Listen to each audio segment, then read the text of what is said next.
जूना अखाड़ा के दिवंगत महामंडलेश्वर और जाने माने संत रहे पायलट बाबा की मौत पर अब एसआईटी जांच होगी। हरिद्वार के एसएसपी ने एसपी सिटी की अगुवाई में एसआईटी का गठन कर दिया है। पायलट बाबा के एक शिष्य संत ब्रह्मानंद गिरी ने एसएसपी हरिद्वार को पत्र भेजकर आश्रम में कुछ संतों को पायलट बाबा के इलाज में लापरवाही बरतने और करोड़ों की संपत्ति को खुर्द-बुर्द करने का आरोप लगाते हुए पूरे प्रकरण की जांच की मांग की थी। एसएसपी हरिद्वार का कहना है कि जांच में जो भी तत्व सामने आएंगे उनके आधार पर कार्रवाई की जाएगी। एसपी सिटी के नेतृत्व में एसआईटी का गठन कर दिया है। जल्द जांच रिपोर्ट भी सामने होगी। आवेदक ब्रह्मानंद गिरी महाराज की ओर से एक आवेदन, एक प्रार्थना पत्र मुझे दिया गया था, जिसमें पायलट बाबा आश्रम में हुई अनियमितताओं के संबंध में एवं पायलट बाबा जी की मृत्यु के संबंध में बरती गई लापरवाही के संबंध में उनके द्वारा एक जांच करने और इसमें अभियोग पंजीकृत करने की मुझे एक प्रार्थना पत्र दिया गया था, जिसकी क्योंकि मामला बड़ी गंभीर प्रवृत्ति का है और साथ में काफ़ी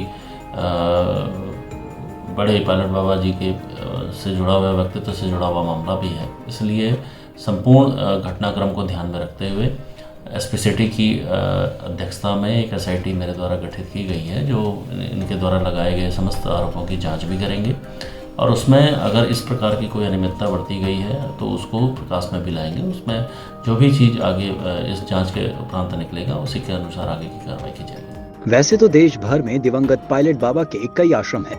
वहीं तमाम आरोप के बीच हरिद्वार स्थित उनके आश्रम प्रबंधन ने किसी भी प्रकार की लापरवाही होने से इनकार किया है, लेकिन एसआईटी जांच का समर्थन भी किया।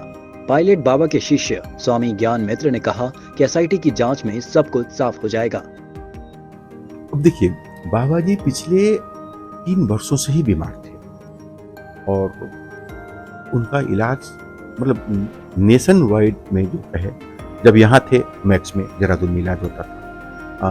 एक अहमदाबाद का बहुत अच्छा हॉस्पिटल वहाँ इलाज हुआ है, अपोलो में हुआ है, कोकिलाबेन में हुआ है। लास्ट में कोकिलाबेन में ही बाबा जी अंतिम सांस लिए हैं। तो ये सारे hospital one of James of Indian medical society, इससे अच्छा कुछ भी नहीं। अपोलो से अच्छा, कोकिलाबेन से अच्छा।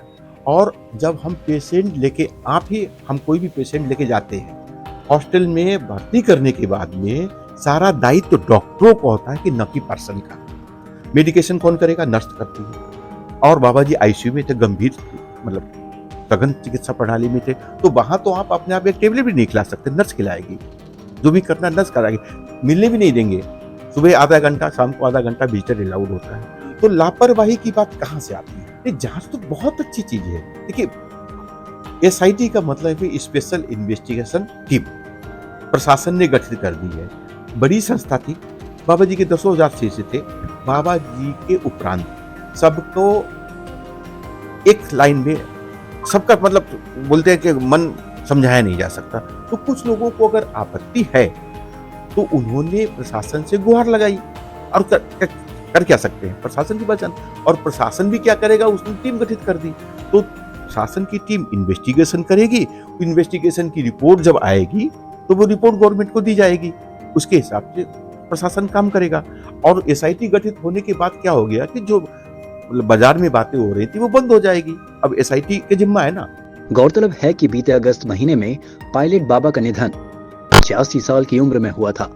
पायलट बाबा के निधन के बाद उनकी 3 महिला साध्वी शिष्यों को उनका उत्तराधिकारी बनाया गया। मुख्य रूप से जापानी शिष्य योग माता केको आइक्वा, साध्वी चेतना गिरी और साध्वी श्रद्धा गिरी को उत्तराधिकारी के रूप में चुना गया। लेकिन अब उनके ही एक शिष्य ने एसएसपी को पत्र लिखकर जांच की मांग की है, जिसके बाद अब मामला एसआईटी को सौंप दिया गया है। नवोदय टाइम्स के लिए हरिद्वार से सचिन कुमार की रिपोर्ट।